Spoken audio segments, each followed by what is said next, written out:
Hey folks, John with Alternate Arms, your friend in less than lethal self-defense. All right guys, so before we start, everybody knows there are no firearms on this stage or on this channel. Check this thing out.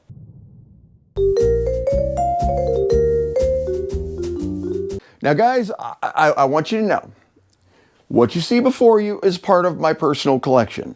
This could possibly be the last video that you see from this booth for the Less Than Lethal channel, as all of it will be moving down to the other booth this weekend. Tomorrow we're putting in the sound baffling down there, and a couple of people give me some like really good ideas about baffling, so I'm going to test a couple of those things tomorrow, and whether they work or not, I'm still going to use a couple of the ideas to baffle audio in there so we don't get that echo. As far as in the field when we're testing, I suspect we're still going to get a little of it. There's nothing we can really do about that, but I don't think you guys care, and I don't care. So we're still going to be using our lapel mics. That'll cut out a lot of it, and I cannot wait to hear some of the echoes like off that Zelos and stuff. It's going to be awesome. It is. Oh, by the way, somebody alluded to the fact that at some point one of those microwaves is going to go boom. You better believe it. Oh, yeah. So, all right, guys. So I want to let you know, I had a company approach me. You're probably wondering, why is all this stuff sitting out here, right? I mean, this is a representation of some of the greatest that are out there currently. Well, it's because this company contacted me and said, listen, I have something that you guys would definitely like to see and we've never shown on the channel before. Now, while I'm opening this, we all know that these launchers have become more and more and more powerful over the years. And ever since Berno was kind of the leader in the race, they've gone from, standardizing 15 to 20 joules all the way up to standardizing a 50 joule launcher out of the box, all right? Guys, as everybody that's on this channel knows, these are not toys. They are not something to be played with. They are dangerous. They are designed specifically to defend you in a self-defense situation, right? So when you're using these, you need to obey the same 4 basic rules of firearm. Anybody know these, right? A, never point anything at anything you're not willing to destroy. Okay, that's number 1. Never put your finger on the trigger unless you're ready to fire. Pretty obvious, right? This ought to be obvious, but some people, it isn't, right? Treat every one of these as if they're loaded. And guys, that is hugely important. You got to remember that some of these launchers have detents, and those detents will hold a round inside of them. So you might think you fired out all the rounds, but while you're screwing around, pow, right?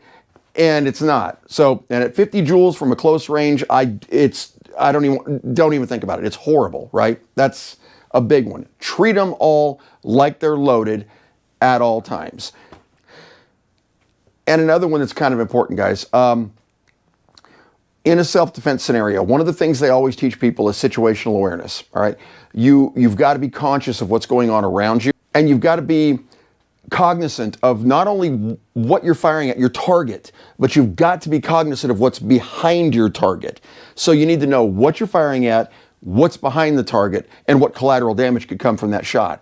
This is why, guys, we say one of the most important things, whether it's a firearm or it's a less than lethal, is practice. You must practice with your launcher all the time. Don't buy it, stick it in the drawer, and assume you are going to be a master of it as soon as you need it. Take it out and practice with it over and over and over and over. Make it so redundant. Make the muscle memory so natural that no matter what launcher you're using, if you've got a strike to pierce, that you've got that strike down right off the bat. If you've got a squeeze to pierce, that you've got it out there. You know how to switch from fire to safety to get the maximum amount of pressure out of it. Whatever you've got, practice with your launcher a lot. Now, with all of those rules in mind, these do pack a lot of power these days. And if you've got kids in the house, or you've got anybody that, say, would have wandering hands, you need to be able to protect them. And on that note, what we got in this box. Yeah, guys, we've never done one of these on this channel, and frankly, I don't know why. Actually, it's kind of weird, because I've talked to a couple people at SHOT Show, but we've just never done it. So, by the way, I'm seeing it as you're seeing it. You guys know how I do this. We're not doing any cheating here. All right, good old Stumpy. Make sure he's aimed up on you here. There we go. And as you can see, looks like we start off with paper. Okay, and this is the, ooh, ONNIAS Iron Pro biometric fingerprint gun safe. Now, the reason that all of these are out here, every gun safe that I've ever looked at, guys, and you guys know this too, they're specifically designed for a size of firearm. In other words, they may go up to like a mid-range or a small or a compact or a subcompact or all the way up to large. Well, we got to see what'll actually fit in this, so that's what we're going to test today. Size, got some weight to it. Put that over there, and let's see what this thing actually looks like. By the way, guys, this is everything I'm seeing kind of looks like Amazon tags, which is kind of cool. They did send me some links for these guys so you guys can save some money on them if they're good. We're going to find that out here shortly. So yeah, we'll have that. Let's see what this thing looks like. I am anxious. Yeah, I got to get that field done, man. It's looking so good. If you guys haven't been following the community section, jump down there. I've got pictures on there recent. There won't be any today because I'm waiting on a couple more parts. So, all right, another box and a box. Ooh, nice. All right, check it out, guys. The ONNIAS, I don't even know how to say it. Don't laugh at me. The ONNIAS, ONNIAS, I suppose. Fingerprint security safe. Let's crack this. Golly, I had to just leave the knife out. I keep coming across more tape, more tape, more tape. All right, there we go. Says, if you need any help, our service is timely and friendly. Okay. All right, cracking her open. And it looks like you get some keys and, let's see here, a little, spare key set. All right. Obviously, it's going to be battery powered, guys, if it's like a fingerprint scanner or a code. And pulling that out of there. Let's see what we got here, guys. Man, well packaged. Yeah, they don't want this thing dented, that's for sure. Ooh, guys, that is slick. Check it out. What a great design. Man, they got a book with this too. See, this, guys, this is one of the things I'm talking about. When you receive anything these days, you normally get a pamphlet. The fact that they actually give you a full instruction manual, startup views, pictures, this is a big deal. I like that. I really do. So, all right, tip. Push here to close your device easier. So, in other words, when you close this, I'm assuming you push here and not here. All right, so I'll tell you what we're going to do. Let's go ahead, let's open this thing up. I'm assuming you got to put a battery in it or recharge it. We're going to find that out here shortly. There we go, and that pops it. And that's how we access the inside. Inside, you've actually got a safety cable to secure it, if you're going to secure it to any kind of location. And in here, guys, this is actually very well padded. I like that quite a bit, actually. It's got a lot of padding in there. All right, I tell you what. I'm going to go ahead. We're going to get it all charged up, ready to go. Be right back with you, and let's take a little closer look. Here we go. All right, guys, so let me show you exactly what we do to get this thing, get the batteries in it, and get it reset so we can actually put in our code. All right, so when you open this, guys, it's going to be a little tough here because of the weird angle, but I'm going to try to show you. On the inside here, you've got the door for the battery. This thing takes 4 AA batteries. Now, ordinarily, guys, I would not be using Amazon basic batteries for this kind of thing, but it's what I got. So, yeah, so that's what we're going to do. This. All right. And as you can see, as soon as I put the batteries in right here, you've got the little blue lights that turned on up here. Now, from this point, what you're going to do is, let me get the cover back on here so we're doing this correctly. There we go. Now, you're going to press the reset button. Now, guys, if you look at the front of the safe here, you've got your fingerprint scanner here. You've got your code, so 1, 2, 3, 4, 5, and an OK.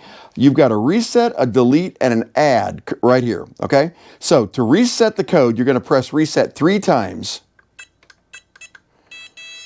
Hear that go beep, beep. Now, from that point, what you're going to do is you're going to press add, and you're going to put in your code. Now, the code on this thing can actually be anywhere between 5 to 15 digits, okay? So let's just do something silly here, all right? So we're going to hit add, and we're going to go 1, 2, 3, 4, 5. Okay. All right. 1, 2, 3, 4, 5. All right. So it has taken the code now. So in theory, let's close it down. 1, 2, 3, 4, 5. Pops open. Really cool, right? Now, the next thing we want to do is we want to put in our fingerprint scanner. Now, to do that, it's exactly the same method. You want to have it open, and then what you want to do is you want to hit add. All right, add, and you want to do 6 times touch your finger to it. 1, 2.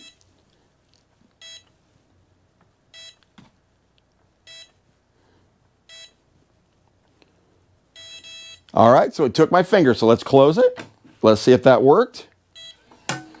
Just like that. Guys, that was actually really fast. You know, normally for a code scanner or for anything that reads your fingerprint, that's usually kind of slow. That was quick, and I do like that. Now, here's the kicker. You can repeat that and add different fingerprints to it. So you can add all of your fingers and your thumb, or perhaps your spouse, other half, whatever, so that they'll be able to access this too quickly using that exact same method. And guys, that is very, very quick. So, now, one of the really cool thing about this, guys, that I found, and as you're looking at the front here, you can actually see you've got what looks like a Type-C connector in there. If you've got rechargeable batteries in here, like actual rechargeable batteries, and say the battery dies on you and you don't have your key, right? You can actually use this port to charge up the batteries in the system. That's actually pretty cool. That way, if you can't get into the system, you'll be able to plug in a cable and actually access the system to reset the password or anything else that you need to do.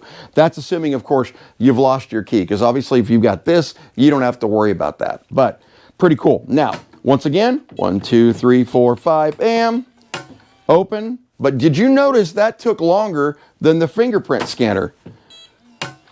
That's the way to go. And I mean really fast. Now, this is the big question. What launchers will fit in it? Let's find out. All right, I'm going to put Stumpy here. We're going to position this up. Let's start with a Byrna EP that nobody else out there can get now because they are no longer available. My personal collector's item now. All right, so Byrna EP fits in there without a problem. Yeah, we'll come back to Saber in just a second. What about the Grimberg gavel? Now, everybody out there knows that the gavel has been discontinued. Just bow your head. By the way, when we get down to the studio, guys, on the left-hand side of the wall, right? So it's going to be like, if you're facing me, it should be over here, which is my right, all right? We're going to have a wall of discontinued launchers, launchers that are out there that you can no longer get or purchase new anymore. So this poor gavel is going on that wall. I hate to do that because I love this thing. It's got to go on the wall because you can't get them anymore. Yeah, so will the gavel fit? Like a glove. I think I've heard that somewhere before, yeah. All right, well, let's talk about our GPX Firestorm, which is probably one of the coolest gel launchers that I have ever seen, bar none. By the way, we're going to do another video on this one shortly. I have a couple of interesting ideas for it. So, GPX Firestorm. Oh, yeah. In fact, I think you could probably fit 2 of those in there. All right, now we get to the bigger boys. Currently, the king of power in the market, the Pistel 68. This is a big launcher, guys. Will it fit in this safe? Ooh, that's close. Check it out. We're gonna try and see if this actually works. Uh-oh. Nope. The Pistel 68, I'm gonna try a couple variations and sizes, will not fit in here. And I thought maybe it was due to the striker, but the truth is it would still touch here. This is just a very big launcher, all right? I kind of suspected that was going to be the case, and if this doesn't fit, neither will the Pepperbell TRP. So just FYI, big launcher. We won't even try the Saber because I think we kind of, yeah, that ain't gonna fit. But Pistel 68 will not fit in there. Keep that in mind. Well, what about the salt supply? I know what you're thinking. You're thinking it's the same size as the Pistel. But it isn't. That's the coolest thing. Listen, the Pistel, the reason it's like that has to do all with the fact that your grip has been moved forward, thereby it's extending this part in the middle. Whereas on the salt supply, since the grip is back, it'll tilt down a little bit when you actually put it into the box. See that? And it will go all the way in without a problem. So, yeah. So your salt supply will absolutely fit without a problem. Pretty cool, right?